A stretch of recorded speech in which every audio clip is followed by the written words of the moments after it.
आपसे पूछता हूँ कि क्या आप 2 दिन बिना पानी के रह सकते हैं? बिल्कुल नहीं।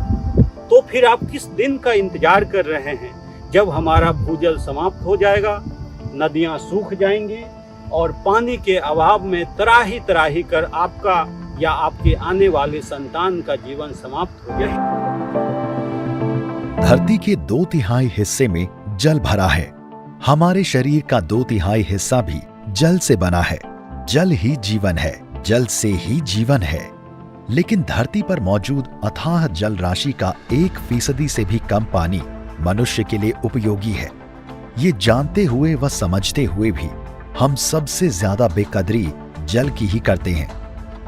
जल संचय, संरक्षण और संवर्धन के नारे तो हम सब सुनते हैं, परंतु इसे संपूर्ण समर्पण के साथ वास्तविकता के धरातल पर उतारने का उदाहरण विरले ही दिखता है। ऐसे में जल संरक्षण का जज्बा जब जुनून की तरह किसी प्रशासनिक अधिकारी में दिखे तो हैरानी के साथ सुखद एहसास होता है। जल संरक्षण को समर्पित ऐसी ही शख्सियत हैं भारतीय प्रशासनिक सेवा के अधिकारी रविंद्र कुमार।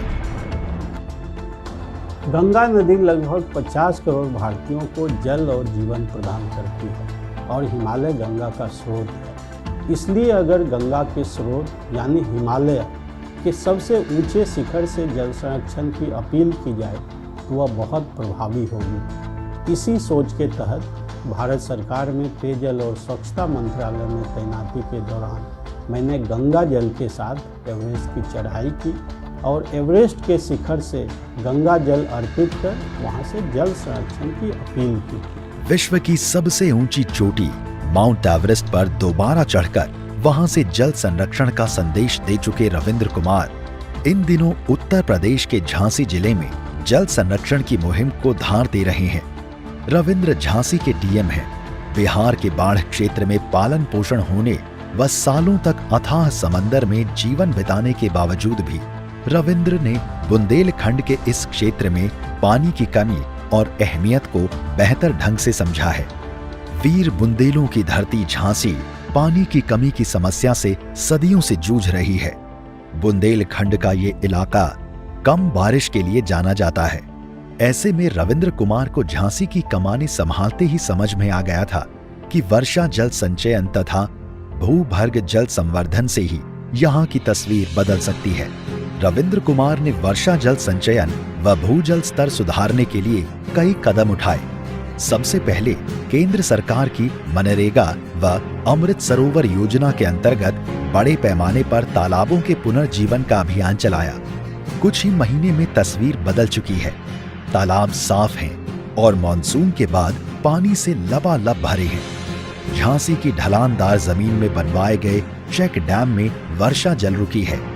इन्होंने पूरे जिले में उत्तर प्रदेश सरकार के वृक्षारोपण कार्यक्रम के तहत लगभग 70 लाख पौधे लगवाए। अब तो अवैध कब्जे से मुक्त कराई गई 100 एकड़ से ज्यादा सरकारी जमीन पर भी छोटे छोटे पौधे खड़े दिख रहे हैं। जनपद बुलंदशहर में तैनाती के दौरान 2020-21 में 150 किलोमीटर लंबी नीम नदी को पुनर्जीवित किया और जनपद झांसी में तैनाती के दौरान 2022 में सुखनई और लखेरी नदी को पुनर्जीवित करने हेतु कार्य किया। वर्तमान में जिले से गुजरने वाली सुखनई नदी और लखेरी नदी का जीर्णोद्धार पूरी गति से चला रहे हैं। झांसी में प्राकृतिक और जैविक खेती को भी बढ़ावा दे रहे हैं। वे गाय के गोबर व मूत्र आधारित खेती की बात करते हैं। नतीजा ये है कि कभी पानी की कमी से जूझता झांसी आज प्रदेश में जल संरक्षण की मिसाल बनता जा रहा है और रविंद्र कुमार जैसे जल योद्धा उसके पीछे अपनी दूरदृष्टि और दिन रात मेहनत की कहानियां छोड़ रहे हैं। वर्तमान में जनपद झांसी में लगभग 200 अमृत सरोवर यानी तालाब खुदाई के कार्य किए जा रहे हैं। साथ ही साथ पिछले 4 महीने में हमने एक अभियान चलाकर लगभग 200 हेक्टेयर सरकारी जमीन भूमाफियाओं के अवैध कब्जे से मुक्त करवाया है, जिसके छोटे छोटे प्लॉट के चारों बगल मनरेगा योजना से ट्रेंच खुदवाकर उस पर पौधे लगा रहे हैं ताकि जल संरक्षण का कार्य तो होता ही रहे, भविष्य में वह प्लॉट अवैध कब्जा से भी मुक्त रहे। झांसी से पहले रविंद्र बुलंदशहर के डीएम रह चुके हैं। बुलंदशहर बसा तो मां गंगा की गोद में है, लेकिन अत्यधिक दोहन और दुरुपयोग से यहाँ भूजल स्तर लगातार गिर रहा था। रविंद्र कुमार को जिले की कमान मिली तो पानी संरक्षण को प्राथमिकता में रखा। कुशल और लोकप्रिय रहे जिलाधिकारी रविंद्र ने बुलंदशहर में तैनाती के दौरान बड़े पैमाने पर नए तालाब खुदवाए, नए ट्रेंच बनवाए, सोक पिट व सोक चैनल के निर्माण कराए, ग्राउंड वाटर रिचार्ज करने के लिए रिचार्ज वेल बनवाए, रूफटॉप वाटर हार्वेस्टिंग सिस्टम बनवाए। जल शक्ति अभियान के तहत पूरे जिले में ये सारे कार्य बहुत बड़े पैमाने पर करवाए।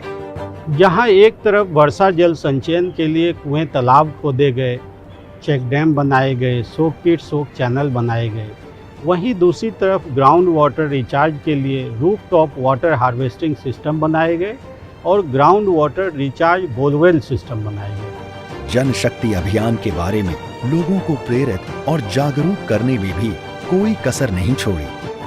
जनवरी 2020 में गंगा संरक्षण को लेकर गंगा यात्रा बुलंदशहर से होकर जानी थी। रविंद्र कुमार ने सरकारी मशीनरी के साथ साथ स्कूल, कॉलेज, स्वयंसेवी संस्थाओं व आम जनमानस को भी इस अभियान से जोड़ा। परिणाम स्वरूप करीब 1 लाख लोगों ने गंगा यात्रा में सक्रिय भागीदारी की और बड़े जनमानस के बीच जल संरक्षण का संदेश पहुंचाने में सफलता मिली।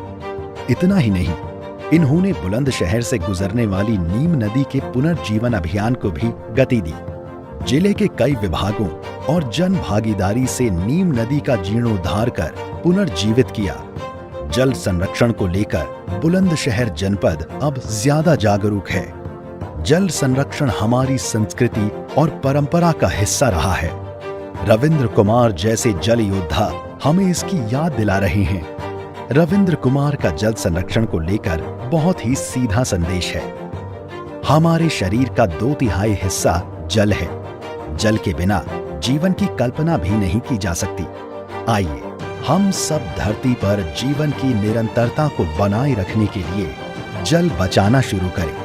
तो आइए हम सब मिलकर ऐसे जल योद्धा के मिशन का हिस्सा बने और भविष्य में हमारी संतान को भी शुद्ध पेयजल नसीब हो। इसके लिए जल संरक्षण का संकल्प लेने के साथ साथ वास्तविक रूप में जल संरक्षण करें। जल है तो कल है, जल बचाएं, अपना कल बचाएं।